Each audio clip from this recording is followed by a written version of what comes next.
Hello everyone, welcome to our channel study किया। दोस्तों, study किया चैनल में आपका बहुत बहुत स्वागत है। क्लास 10th की मैथ्स के लिए हम बिल्कुल लगे हुए थे। हमने अध्याय 1 और अध्याय 2 को कवर किया हुआ था। आज की वीडियो में हम देखेंगे अध्याय 3, pair of linear equation in two variable, दो चर वाले रैखिक समीकरण युग्म। यहाँ पे इंपॉर्टेंट टॉपिक क्या क्या है? रैखिक समीकरण युग्म का ग्राफी विधि से हल, और दूसरा हम पढ़ेंगे रैखिक समीकरण युग्म को हल करने की बीजगणितीय विधि। ये सबसे ज्यादा इंपॉर्टेंट हमारे लिए रहेगा। नंबर 1 हम पढ़ेंगे विलोपन विधि और नंबर 2 हम पढ़ेंगे प्रतिस्थापन विधि। ठीक है, चलो देख लेते हैं क्या है, कैसे है। हम सब बात करेंगे कि कैसे हम विलोपन विधि कर रहे थे, कैसे प्रतिस्थापन विधि कर रहे थे। हाँ, इससे पहले के चैप्टर के वीडियो अगर आपने नहीं देखा है, अध्याय 1 और अध्याय 2 में आपको प्रॉब्लम है तो प्लेलिस्ट में जाके एक बार अध्याय 1 और अध्याय 2 के वीडियो जरूर आप देखेंगे। दो चर वाले रैखिक समीकरण युग्म, अगर आपको लिखा है चैप्टर में, दो क्वेश्चन में लिखा है कि दो चर वाले रैखिक समीकरण युग्म क्या है, तो सबसे पहले मैं इसके बेसिक की बात करूं तो मैं इसके व्यापक रूप की बात करता हूं। सबसे पहले दो चर वाले रैखिक समीकरण युग्म का व्यापक रूप मेरे पास क्या है, मैं बोलता हूं कि हमें जो मिलेगा, देखो उसने एक चीज बोला है, दो चर वाले रैखिक समीकरण युग्म। इसका मतलब यह है कि जब भी मुझे समीकरण मिलेगा, समीकरण मुझे कहाँ पे मिलने वाला है? समीकरण जो मिलने वाला है मुझे, वो जोड़े में मिलने वाला है। एक बात तो क्लियर। दूसरा बोला है रैखिक समीकरण, तो अध्याय 2 में हमने क्या पढ़ा था? रैखिक बहुपद, द्विघात बहुपद और त्रिघात बहुपद। रैखिक बहुपद कब कह रहे थे? रैखिक बहुपद हम तब कह रहे थे जब बहुपद की अधिकतम घात 1 हो। द्विघात बहुपद कब कह रहे थे? जब बहुपद की अधिकतम घात 2 हो। त्रिघात बहुपद हम कब कह रहे थे? जब बहुपद की अधिकतम घात 3 हो। यहाँ पे बोला है रैखिक, मतलब बहुपद की अधिकतम घात कितनी होगी? 1 होगी। समीकरण हम तब बोलेंगे जब बराबर में 0 आ जाएगा। युग्म का मतलब क्या हुआ कि बराबर में हमें जो मिलने वाले हैं, जो इक्वेशन मिलने वाली है वो हमेशा जोड़े में मिलने वाली है। तो मैं इसके व्यापक समीकरण की बात करूं तो मुझे मिलेगा a1x plus b1y plus c1 equal to 0, और उसके साथ में a2x plus b2y plus c2 equal to 0। ये मुझे इक्वेशन देखने को मिलेंगी। जो मेरे पास लीनियर इक्वेशन होंगी उनका पेयर मुझे कुछ इस प्रकार से दिखने वाला है। अब मैं यहाँ पे क्या बोलूंगा कि जहां कंडीशन में बना देता हूँ कि भाई मेरे पास क्या है, कैसे है।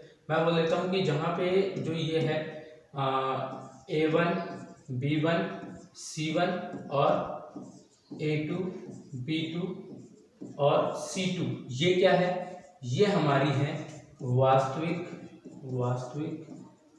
संख्या। और इसके साथ में जो ये x और y थे, ये क्या है हमारे? ये है हमारे चर। अब चर क्या होता है और अचर क्या होता है, अध्याय 2 में मैंने बहुत अच्छे से बता के रखा हुआ है। जिनका मान हमेशा बदलता हो वो चर होते हैं, जिनका मान कभी नहीं बदलता वो अचर होते हैं। ये चर और अचर।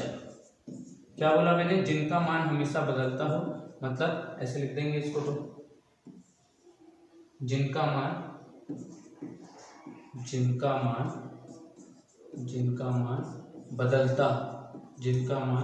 बदलता हो, उसे हम क्या बोलेंगे? उसे हम बोलेंगे चर। और जिनका मान कभी नहीं बदलता, जिनका मान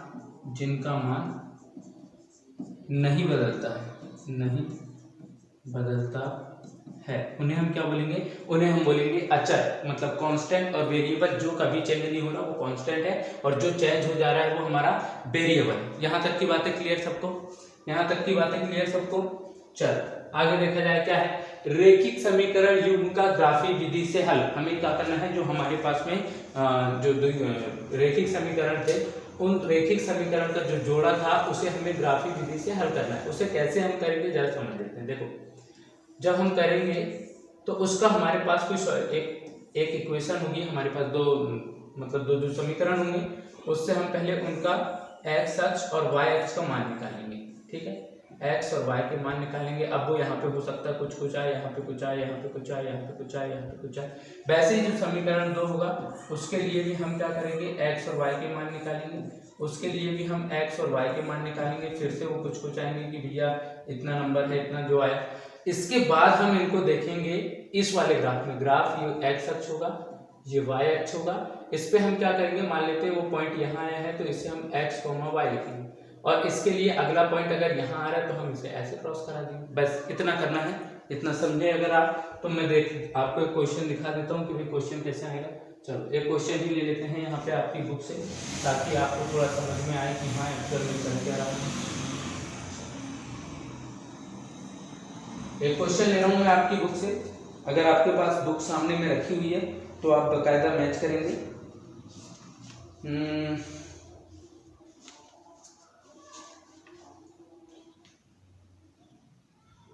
क्वेश्चन ले लेते हैं कोई,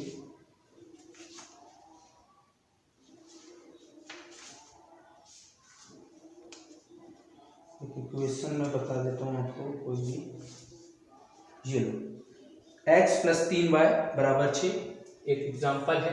कितना नंबर एग्जाम्पल है आपको बता भी दे रहा हूँ, बुक में तो एग्जाम्पल नंबर 4 है। अब आप देख लेना, आपकी बुक अगर नई वाली हो तो उस पर कुछ और हो सकता है। एग्जाम्पल नंबर 4 है, क्या दिया हुआ है, एग्जाम्पल दिया है x + 3y = 6, x + 3y = 6, और इसके साथ में एक और इक्वेशन है 2x - 3y, 2x - 3y बराबर में 12। अब करना क्या है और कैसे करना है वो जरा सोचते हैं। क्वेश्चन दिया हुआ है, आपको क्वेश्चन मिलेगा, ग्राफ द्वारा जांच कीजिए कि समीकरण युग्म x + 3y = 6 और 2x - 3y = 12 संगत है। यदि ऐसा है तो उन्हें ग्राफ द्वारा हल कीजिए। चलो मैं आपको ये भी बताऊंगा भाई कैसे संगत होता है, क्या होता है, कैसे नहीं होता। पहले इसको सॉल्यूशन किया जाए। क्वेश्चन में ये इक्वेशन फर्स्ट है, ये इक्वेशन सेकंड है, समीकरण 1 और समीकरण 2 दोनों आपके पास है। मैं बोलता हूँ ग्राफी निरूपण के लिए समीकरण 1, समीकरण 1 के लिए, समीकरण 1 के लिए मैं क्या करूंगा, x + 3y = 6, तो जो इधर प्लस का बराबर के इधर आके माइनस का, मतलब x = 6 - 3y। चलो इसके लिए ग्राफ के लिए निरूपण कर दीजिए। मैं x और y के मान रखने वाला हूँ, ये x है ये y है। मैंने बोला कि y का मान मैं 0 रख देता हूँ। अगर y 0 रखा तो ये वाला पूरा पद 0, अगर ये पद 0 तो ये 6 का 6 बचा, मतलब x की वैल्यू 6 है। मैंने बोला y की वैल्यू ना 1 रख देता हूँ। y 1 रखने पे ये 3 × 3, 3 को 6 से माइनस करेंगे तो 6 से 3 माइनस हुआ तो 3। चलो समीकरण 2 के लिए सॉल्व कर देता हूँ मैं, अगर नहीं मिलेंगे तो आगे फिर मिलाएंगे हम। समीकरण 2 के लिए, समीकरण 2 मेरे पास क्या है, 2x - 3y = 12। चलो सॉल्व किया जाए। जो यहाँ पे प्लस का है इक्वल के इधर आके माइनस का, मतलब 2x = 12 - 3y, जो गुणा में है बराबर के इधर आके भाग में, मतलब कि x = 12 - 3y और बटे में 2। चलो अब क्या होगा जरा समझते हैं। मैं इसका ग्राफिक निरूपण करना चाह रहा हूँ, मुझे x और y की वैल्यू इसके लिए चाहिए। ये मैं ऊपर में लिख देता हूँ, ये x है ये y है। अब जरा समझ, मैंने y की वैल्यू को ना 0 रख दिया, ये y की वैल्यू को 0 रख दिया। y 0 रखूंगा तो ये 3y, ये पूरा 3 शून्य शून्य हो जाएगा, मतलब ये पूरा 0, मतलब 12/2 बचेगा x की वैल्यू। 2 × 1 = 2, 2 × 6 = 12, मतलब x की वैल्यू आ जाएगी हमारे पास 6। ठीक है, अब मैं बोलता हूँ कि मैं y की वैल्यू को ना ऐसी रखता हूँ कि उसको जब मैं 12 से माइनस करूँ तो सम संख्या है, क्योंकि 12 से मुझे डिवाइड करना है, तो मैं बोल देता हूँ कि उसकी वैल्यू मैं 2 रख देता हूँ। y की वैल्यू मैंने 2 रख दिया। चलो 2 रखने पे क्या होगा, 2 × 3 = 6, 12 में से 6 माइनस होगा, बचा 6। 6 को ऐसे होगा ना, अरे इसकी वैल्यू मैं रख रहा हूँ 2, 3 दूनी 6, मतलब 6 को मुझे माइनस करना है 12 से, 12 से 6 माइनस होगा तो बचेगा 6 बटे में 2 है, 2 × 3 = 6। ये x की वैल्यू आएगी 3 जब y की वैल्यू होगी 2। चलो इसके लिए ग्राफ बनाया जाए, कैसे बन रहा है क्या बन रहा है जरा देख लेते हैं।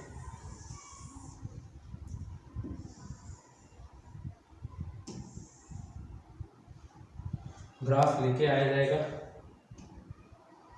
ये एक लाइन ये ड्रॉ हो रही है, लाइन दिख रही है क्लियर। हाँ थोड़ा सा कलर चेंज करना पड़ेगा।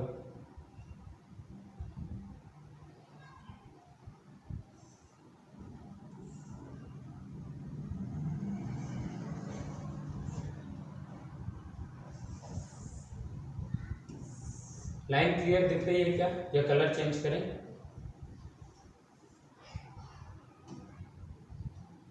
हाँ येलो से रेड से दिख जाएगी, इसको भी रेड से कर देते हैं तो फिर ये दिख रहा है क्या ब्लू? हाँ ये ठीक है, और इस वाले के लिए भी कर देते हैं ना, हाँ इस वाले को भी ब्लू कर दो। चलो मुझे लग रहा है कि अब आपको क्लियरली दिख रहा होगा। हाँ, ये अब 90 डिग्री में भी है। मुझे क्या करना है, मुझे एक एक्स अक्ष मैंने बताया था, ये एक्स अक्ष है, ये वाई अक्ष है। मुझे यहाँ पे 0 मिलेगा, यहाँ पे 1 2 3 4 5 6 7। वैसे ही इधर माइनस का 1 माइनस का 2 माइनस का 3 माइनस का 4 माइनस का 5 माइनस का 6 और आगे भी चलेगा। इधर 1 थोड़ा पास में मिलेगा, यहाँ पे 2 यहाँ पे 3 यहाँ पे 4 यहाँ पे 5 यहाँ 6 आगे भी चलेगा। इधर -1 -2 -3 -4 और ये आगे भी चलेगा। ठीक है, अब मुझे क्या पता है कि समीकरण 1 के लिए वैल्यू ये है और समीकरण 2 के लिए वैल्यू ये है। चलो रख के सॉल्व करके देख लेते हैं भैया आती क्या है। x का मान 6 रखने पे y का मान 0। देखो x पे 6 ये रहा, y पे तो 0 खुद ही यहाँ पे हो जाएगा। मतलब मैं यहाँ पे बोल दूंगा इस वाले पॉइंट के लिए यहाँ पे जो आ रहा होगा मैं बोल दूंगा 6,0। अगला क्या है, x के मान 3 पे y का मान 1। x का मान 3 ये रहा, y पे मान 1 यहाँ पे कहीं आ रहा होगा और मैं इसे बोल देता हूँ कि ये हमारा 3,1। मुझे क्या करना है, इन दोनों को मिलाना है। इन दोनों को मिलाने के लिए मैं क्या करता हूँ, एक लाइन लेके आता हूँ। ये मुझे लग रहा है वापस से इसका कलर नहीं दिख रहा होगा थोड़ा सा, हाँ कलर इसका चेंज कर देते हैं, ये क्लियर आपको दिख रहा होगा। देखो पहली लाइन मैंने बना दिया है, जो ये लाइन थी इससे मैंने समीकरण 1 के लिए बनाया है। ये आगे इधर भी जा रही है, आगे इधर भी जा रही है, तो मैं इसे क्या बोल दूंगा, ये समीकरण 1 के लिए है। मतलब कि ये x - 3 + 3y = 6 की रेखा है। ठीक है, अगली मुझे क्या करना है, x के मान 6 पे y का मान 0, ये 6,0 यहाँ जाएगा। x के मान 3 पे y का मान 2, x के मान 3 पे y का मान, अरे यार ये थोड़ी सी मिस्टेक है, इस लाइन को थोड़ा सा यहाँ से जाना चाहिए था। ठीक है, अब बिल्कुल क्लियर है। हाँ, अब इसको हम बोलेंगे, हाँ ये सही जा रही है। चलो यहाँ से यहाँ तक। अगली हम बोल रहे हैं x के मान 3 पे y का मान 2, x के मान 3 पे y का मान 2 समथिंग यहाँ पे जाएगा। यहाँ मैं लिख देता हूँ 3,2 है। अब जब मैं इसके लिए लाइन ड्रॉ करूँगा तो मैं इसके लिए लाइन अलग से ड्रॉ कर रहा हूँ। देखो एक तो लाइन यहाँ से जाएगी कुछ इस प्रकार से, ये इसको भी कलर से मैं चेंज कर दे रहा हूँ, इसका कलर वाइट कर देते हैं। चलो अगली यहाँ से कुछ आगे तक जाएगी, मान लेते हैं इतने आगे तक जा रही है। ये हमारी दूसरी समीकरण की लाइन थी, मैंने इसको लिख देता हूँ। जो दूसरा समीकरण था वो था 2x - 3y = 12। चलो जो ये ग्राफी निरूपण हुआ है वहाँ पे एक कटान बिंदु आया है यहाँ पे। अब बोला था उसमें संगत है और असंगत है, तो पहले समझ लेते हैं कि भाई ये क्या वाला है, संगत असंगत की क्या वाला है। इसके लिए मैं इसको थोड़ा छोटा कर रहा हूँ और अब हमें जो देखना है वो कब संगत है और कब असंगत है। ऐसी कुछ सिचुएशन अगर बनती है तो उसे हमें देखना है। चलो देखो, जो आपके पास में जो भी ग्राफ दिए होंगे वो कुछ 3 प्रकार से हमें मिलेंगे। वो 3 प्रकार से हमें क्या मिलेंगे, पहली लाइन हमें कुछ इस प्रकार, यार ये क्या हो क्या रहा है इसको, इसके लिए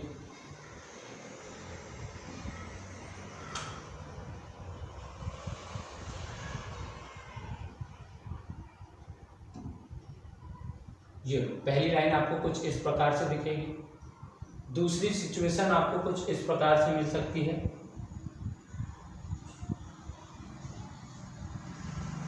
पहली सिचुएशन तो ये हो गई। दूसरी सिचुएशन आपको मिलेगी, ये फर्स्ट लाइन है, इसी पे मैं सेकंड लाइन बना देता हूँ, इसी के थोड़ा सा आगे पीछे ओवरलैप करके, और इसको मैं कलर दे देता हूँ ये। ठीक है, ये जो लाइन है ये इसी के ऊपर ओवरलैप है। कुछ इस प्रकार से आपको थोड़ी सी समझ आ रही होगी कि हाँ उसी में ओवरलैप है। और तीसरी लाइन में बना देता हूँ कुछ इस प्रकार से, ये सिचुएशन थर्ड बनेगी, ये फर्स्ट, और इसी को मैंने कर दिया है कॉपी। ये जो सिचुएशन मुझे मिलेगी ये कुछ इस प्रकार से मिलेगी। मतलब हमें स्थिति 3 देखने को मिलेगी। ये फर्स्ट सिचुएशन है, ये सेकंड सिचुएशन है और ये थर्ड सिचुएशन है। अब ये क्या क्या है वो मैं आपको बता देता हूँ। देखो, जो स्थिति 1 है उस पर रेखाएं समांतर है, रेखाएं समांतर है, रेखाएं समांतर है। जो सेकंड सिचुएशन है मैं इस पे बोलूंगा रेखाएं समपाती है, रेखाएं समपाती है। और जो थर्ड कंडीशन है मैं उस पे बोलूंगा रेखाएं प्रतिच्छेदी हैं, रेखाएं प्रतिच्छेदी है, ये प्रतिच्छेदी है। अब कंडीशन मैं आपको एक और बता रहा हूं, जब रेखाएं समांतर है, अगर रेखाएं समांतर है तो मैं बोलूंगा ये असंगत रेखा है, ये असंगत रेखा है। बताओ, ये असंगत रेखा है। जब रेखाएं समपाती है मतलब एक दूसरे के ऊपर ओवरलैप करके चल रही है, हर बिंदु पे मिल रही है, मतलब मैं बोलूंगा रेखाएं संगत है, रेखाएं संगत है। जब रेखाएं इंटरसेक्ट कर रही होगी, एक दूसरे को काट रही होगी, मतलब कि एक बिंदु पे प्रतिच्छेद कर रही होगी इस वाले पॉइंट पे, तो भी मैं बोलूंगा रेखाएं संगत है। बताइए यहां तक की बातें किसको समझ में आई? रेखाएं समांतर है मतलब असंगत है, रेखाएं प्रतिच्छेदी है मतलब कि संगत है, रेखाएं संपाती है मतलब संगत है। बताएं यहां तक किसी को डाउट है क्या? अब ये जो आता है ना, ये व्यापक समीकरण मैंने आपको बताया हुआ था। चलो व्यापक समीकरण से एक बार बताते हैं, ये क्या था व्यापक समीकरण? ये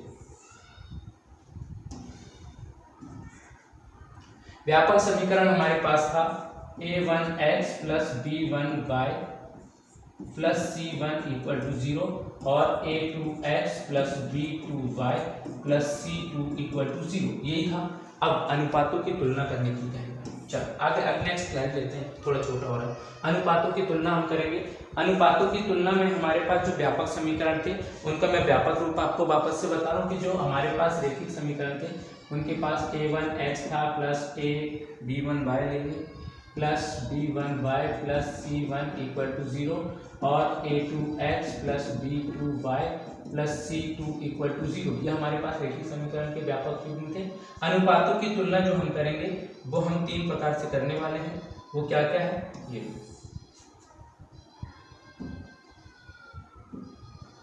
फर्स्ट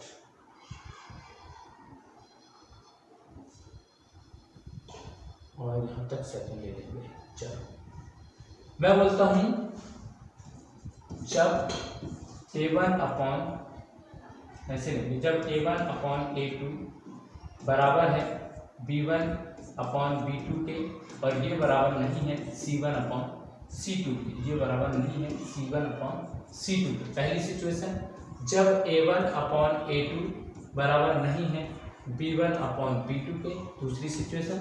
और तीसरी जब a1 अपॉन a2 बराबर है b1 अपॉन b2 के और ये भी बराबर है c1 अपॉन c2। 3 कंडीशन बनेगी। हम क्या बोलते हैं, जब a1 अपॉन a2 बराबर है b1 अपॉन b2 के और ये बराबर नहीं है c1 अपॉन c2 के, तो 3 कंडीशन लिखेंगे। जरा ध्यान देना 3 कंडीशन में क्या क्या लिख रहा हूँ जरा समझना। जब a1 अपॉन a2 बराबर है b1 अपॉन b2 के और ये बराबर ना हो c1 अपॉन c2 के, तो उस कंडीशन में आप बोलेंगे रेखाएं समांतर है। पहली कंडीशन समांतर है। दूसरी कंडीशन क्या? रेखाएं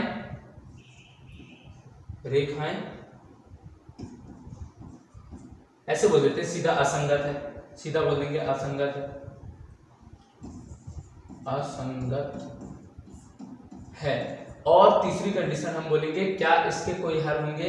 हम बोल देंगे कोई हल नहीं है, कोई हल नहीं है। अब बनेंगी कैसी? ये बनेंगी कैसी? उस कंडीशन के लिए मैं आपको दिखा देता हूँ ये कैसे दिखेंगी हमें। ये फर्स्ट लाइन, ये सेकंड लाइन थोड़ा सा ठीक करें। ये फर्स्ट लाइन, ये सेकंड लाइन। मैं क्या कर रहा हूँ यहाँ पे, जो पहली रेखा थी वो दूसरी रेखा के एकदम समांतर होगी। मैं बोल देता हूँ ये लाइन 1 थी, ये लाइन 1 थी और ये लाइन 2 है। मैंने क्या किया, 2 समांतर रेखा बनाया। जब 2 समांतर रेखाएं होंगी तो मैं बोलूंगा रेखाएं समांतर है, असंगत है और इसका कोई हल नहीं। अनुपात कैसे मिलेगा? a1 अपॉन a2 बराबर है b1 अपॉन b2 के, ये बराबर नहीं है c1 अपॉन c2 के। चलो अगला देख लेते हैं। जब हमारे पास सिचुएशन होगी a1 अपॉन a2 बराबर है b1 अपॉन b2 बराबर नहीं है b1 अपॉन b2, तो मैं बोलूंगा रेखाएं प्रतिच्छेदी है। दूसरी कंडीशन में बोल दूंगा संगत है और सिर्फ एक हल है, या मैं बोल दूंगा अद्वितीय हल है। कैसे दिखेंगी भैया अद्वितीय हल? कैसे दिखेंगी? ये कुछ इस प्रकार से, थोड़ा बड़ा कर लेते हैं, ये कुछ इस प्रकार से आपको दिखेंगे। ये इस पॉइंट पे इंटरसेक्ट पॉइंट हुआ, इस पॉइंट पे उसने इंटरसेक्ट किया है, उसे बोलते हैं इंटरसेक्टिंग पॉइंट। क्या है, ये L1 लाइन है, ये L2 लाइन है, तो पहली लाइन दूसरी लाइन। चलो तीसरी सिचुएशन क्या कहती है, जब A1/A2 बराबर है B1/B2 के, ये भी बराबर है C1/C2 के, मतलब कि जो रेखाएं हैं वो संपाती है।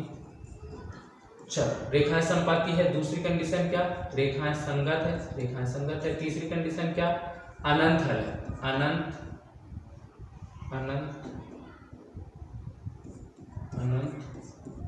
हल है। कैसे देखेंगे, चलो वो देख लेते हैं भाई, कैसे देखेंगे एक्चुअल में।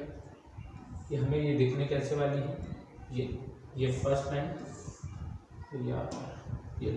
ये फर्स्ट लाइन, और इसी को ओवरलैप करती हुई ये दूसरी लाइन। जरा कलर से आप थोड़ा समझना, थोड़ा आगे पीछे इसलिए बना रहा हूँ ताकि वो आपको सिर्फ समझ में आए कि हाँ ये ऐसी कंडीशन हमारे साथ हो रही है। बताएं क्लियर समझ आ रहा है कि बताइए। चल अगर ये समझ में आ रहा है तो मैं आपको कुछ क्वेश्चन एक दो करा देता हूँ, उसके बाद हम नेक्स्ट वीडियो में देखेंगे। एग्जाम्पल हमारे पास में है, जो एग्जाम्पल है वो क्या कह रहा है जरा समझ लेते हैं। एग्जाम्पल हमें कह रहा है कि ग्राफ द्वारा जांच कीजिए कि निम्नलिखित समीकरण क्या है भैया।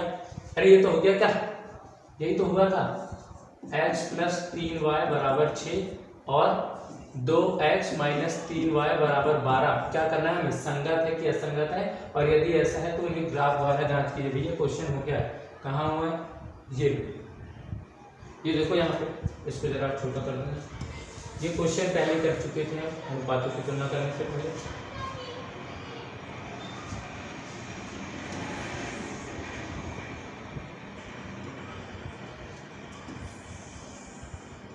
इसको भी छोड़ो,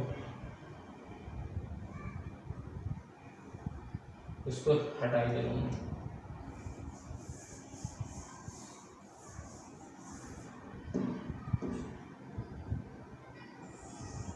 ये देखो यही था वो क्वेश्चन। अरे क्यों प्रॉब्लम कर रही है,